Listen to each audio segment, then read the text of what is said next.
losses, they can get into the playoff with a little bit of help if they go on the road and beat Tennessee. I work for Vanderbilt Care. I do carrier work for them. My company contracts with them. One of the clinics I pick up at is on 25th Avenue behind the stadium. Vanderbilt was pumping in crowd noise and practicing this past week. I want to say Tuesday or Wednesday, and I put a video of that on my TikTok account. Them pumping in crowd noises, doing 4th and 20 plays and everything. I think this will be a good game, man. This will be a very good game. Vanderbilt, very close to Tennessee on the offensive standpoint as far as the SEC rankings, and they're much better defensively. If you looked at it that way, you say maybe Vanderbilt wins, but I say Tennessee's playing so good at home right now. The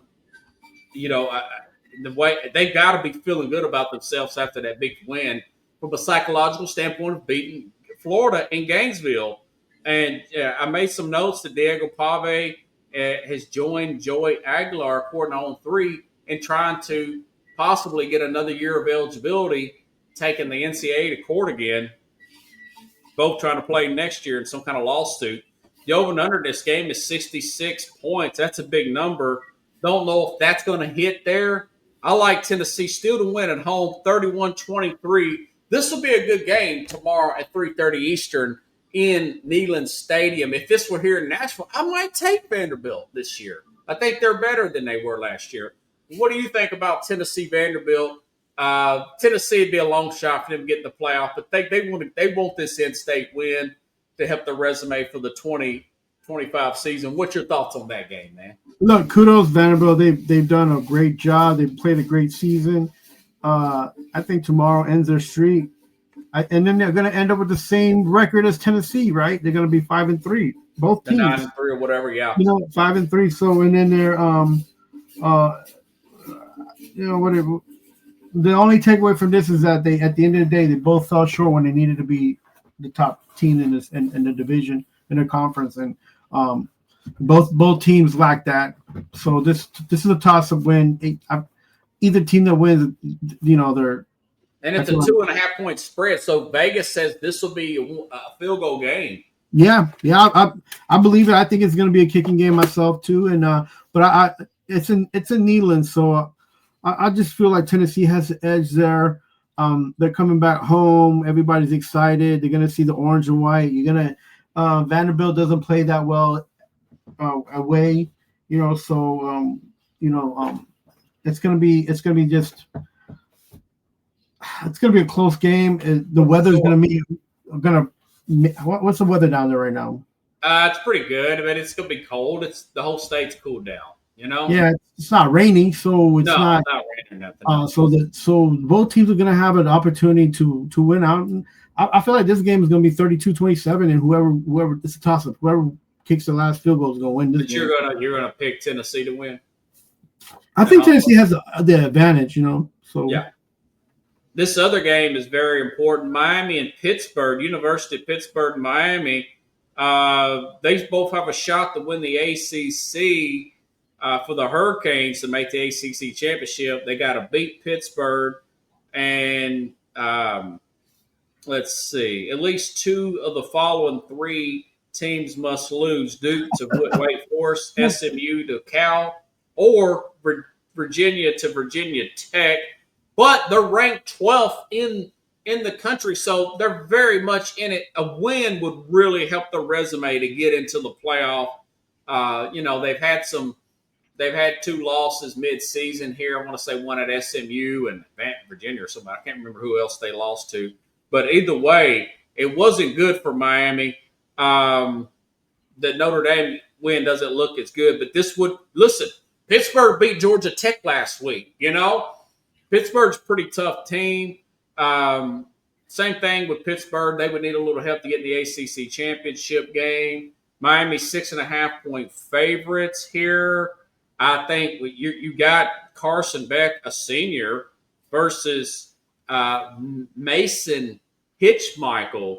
He's a freshman at Pittsburgh. Pittsburgh's still a pretty good team, so they got a pretty bright future with this guy. But I like Miami to get the road win 27-20. This will be terrible if they find a way to lose this game. I don't think Pittsburgh can play two great high-level games in a row. Matter of fact, it's three because they had Notre Dame the week before that, where they lost that game. Miami gets the road win, and they get into the playoff 27-20. What's your thoughts on that game? Yeah, Miami, they're the Heat. They're the hot team, man. They got the Heat on their side. Both. Yeah. It's played in Pittsburgh, though. You made. Yeah, I know. And the thing is that they still gonna. I feel like they still probably gonna have the advantage. Pittsburgh's 4-2 at home, 4-1 away. So they're pretty much an average, team this year with their away and home records. So, but I feel like Miami right now has the upper hand with the depth that they have compared to Pittsburgh's depth. Yes. So I think that's where you're going to see a difference. You're going to see the defense be able to stretch out the offense a little bit more, and being able to support each other. Where Pittsburgh, they need to score points, they need to score fast, and I'm not sure if they'll be able to do that with this defense that's going to be Miami's going to be playing. So, if anything can help Pittsburgh right now, it'd be any kind of bad weather coming to the Northeast, and it's not happening either. So, I give this one to the ACC for future champions of Miami, and I think they're going to win 27-14. Okay, cool, man. I hope Cristobal and Carson Beck get it done. The 11 p.m. a.m. Central game, and I love this game every year. 12 p.m. Eastern, Ohio State, Michigan. Jeremiah Smith, the wide receiver from Ohio State, probably will play with a lower body injury, which is probably an ankle injury. That's the way they do it in college. They don't tell you exactly what it is. No real word on Carnell Tate. That's the other big receiver for Ohio State. Best run defense in the country. Best defense in the Big Ten, Ohio State. But other than Texas and Illinois, who is Ohio State really beat? You could make the same argument for Michigan. They beat Nebraska this year. They got a true freshman quarterback, was the highest recruited player, this Bryce Underwood kid. But, he's going against Matt Patricia's defense there. Wink Martindale, your boy Wink Martindale, still calling shots there in Michigan. It's going to be cold there also, but it's not going to be snowing or anything. The only way Michigan wins this game and extends this win streak to 5, this guy would probably have to have Underwood, I'm talking about the quarterback, 150 yards, maybe 2 touchdowns, no turnovers. They can make that happen. I don't think it's going to happen this year. I think this Julian Sain guy will probably make a few plays out of the passing game. 23-13, I think Ohio State will snap that losing streak. And this will set up, of course, if Indiana don't, blow it tonight against Purdue, which I don't think will happen. This will set up a huge matchup next week, man. Indiana, number 2 versus number 1 Ohio State in the Big Ten championship game. What's your thoughts about Ohio State, Michigan? Does Michigan upset Ohio State again after being big underdogs? They're 9.5-point underdogs. Yeah. This game is for all the for all the beans, man. Like they gotta. Ohio State can't lose this game. They cannot. Michigan can afford to lose this game, and they'll be okay. But, right. Because nobody's really expecting Michigan this year to do anything. Right. That's the only reason. So if I'm Ohio State, I got to be careful though, and then not keep this game close at all. I fired all cylinders, get my defense going, get some defensive stops, I get my offense going, score those 27-30 points, and just don't look back. But again, they're playing in Michigan, so the home field advantage doesn't. It's gonna affect this game a little bit, I think. But I really hope Ohio State can go out there and just knock the wind out of Michigan and quiet down that crowd, because they need to, man. If they want to keep this and the championship possibility and being able to win and get that first week break, they need this win. So it's going to be a good one. I'm thinking that Ohio State is going to win. They got like a few good players on offense. I hope that they take these guys and use them, Because last time they had a number one wide receiver, they barely looked at him, and he ended up going in the draft and a high pick anyway. But they need to use these guys that they have. What's the score going to be? It's going to be. I don't want it to be close. Ohio State 23-13. Ohio State pulls away late, but you have them. You have Michigan sticking with them that long? Yeah. I think the fact that it's played in Michigan, maybe some special teams plays, running game. I feel like how good Ohio State really is. Yeah, but can Michigan? And there's a psychological effect that we've lost 4 straight to these guys. But it didn't hurt Tennessee last week, but that's 20-year drought there, man. Man, look. No, I don't think so. I don't think this year, man. I don't think it's a blowout by Ohio State. Yeah, I say they covered the spread by 1 point. I think maybe 32-21. Okay.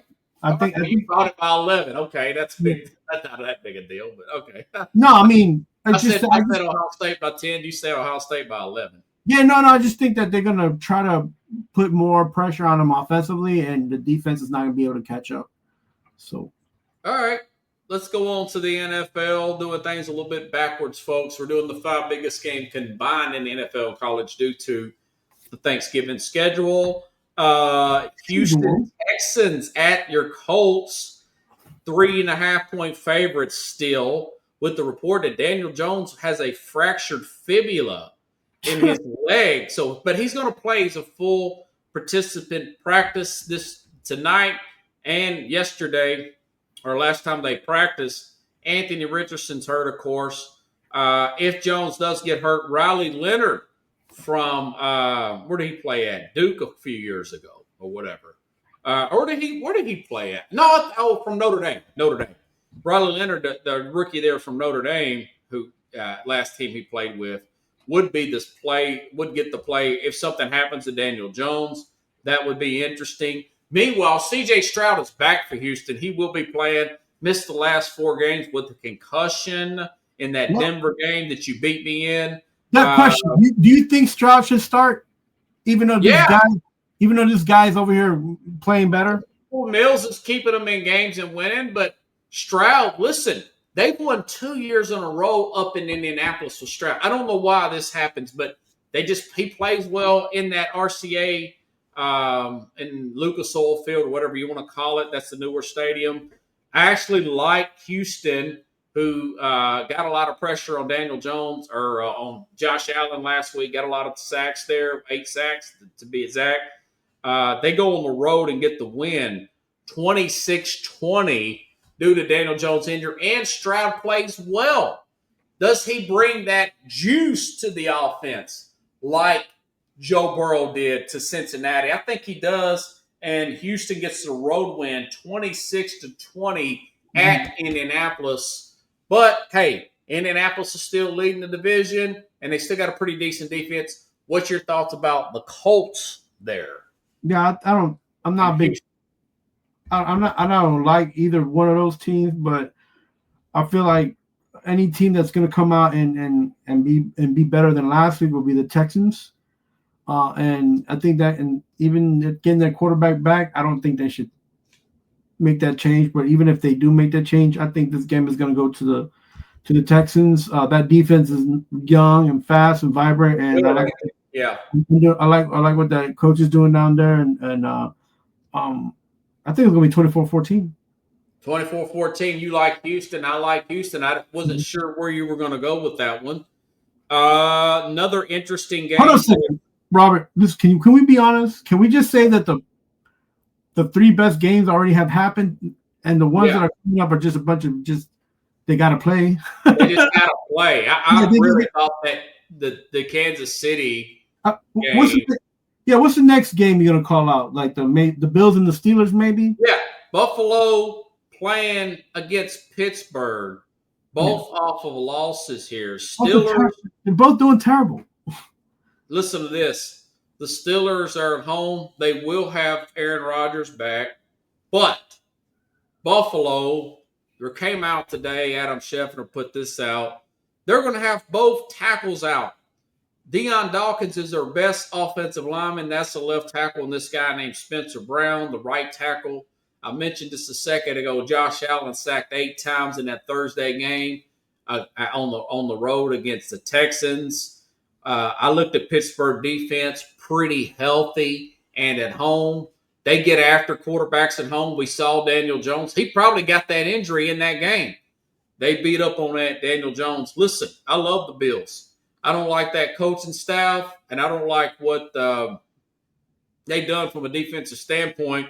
Now they're taking away Hercules, which is Josh Allen, his protection. I think the Steelers ease this one out. 23-20. Steelers win at home. If this were Buffalo, maybe give the edge to the Bills. With those tackles out, I know that they didn't play well with the tackles out on the road, but they're very good at home, and they need to win too. They're catching breaks. They can solidify a game lead there if they win. They go back ahead of the Ravens in the AFC North. 23-20 Steelers. And I think we have one more NFL game to talk about. Yeah, I think that Josh Allen's going to try to wheel this game. Okay. I think it's going to come out to a tie. I don't think either team is going to win. I think it's going to go overtime, and I think both teams are so depleted in depth that they're just going to kick field goals, and they're just going to make a tie out of this. To be honest, what's that score going to be? Probably like 24-24. 24 all. That's interesting to predict. We had a tie early this year between the Packers and the Cowboys. So crazier things can happen. Overtime happens. You predict overtime all the time. You always say 27-24. Hey, it could be a tie, dude. These guys, I mean, Allen can score, but so if Buffalo wins, you won't win, dude. It has to be a tie. They both loses, or if Buffalo wins, I won't win either. We'll just call it a non. I mean, you expect Rodgers to go out there and make 30-plus points to win this game for the Steelers? No, I just think that Steelers defense is going to hold them in the game. Oh, by the way, the Steelers will not have the right tackle Broderick Jones there, but you can run on the Bills. And the Bills, they only edge the Bills have in this game is they have a little bit of extra rest. That's not a big deal for me. The Steelers will probably win this game. It won't be great.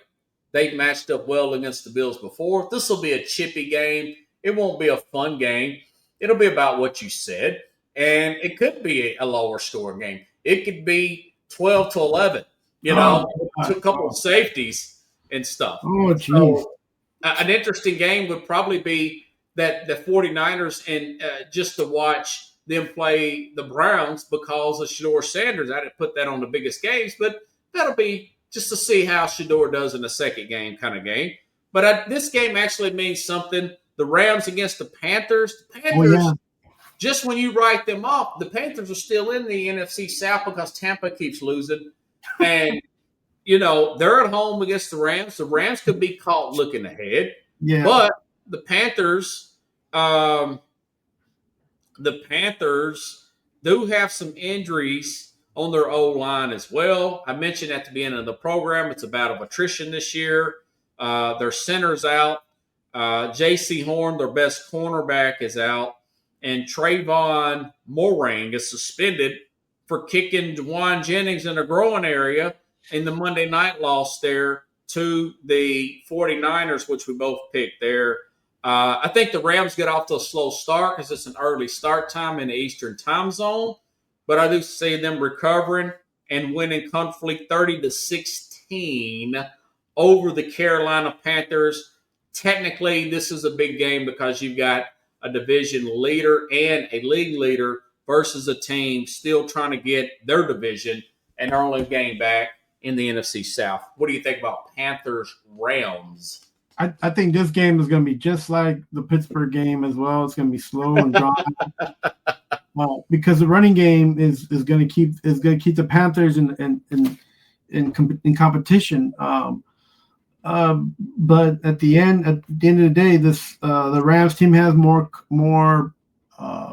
more offensive power. They have more capability. And I see this game.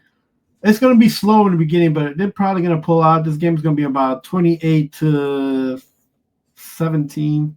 Okay. Yeah, I think Puka Nacua and/or Devontae Adams have a pretty good game, considering the fact J.C. Horn's out and their safety's out for kicking Dwan Jennings in the dirty mother effer.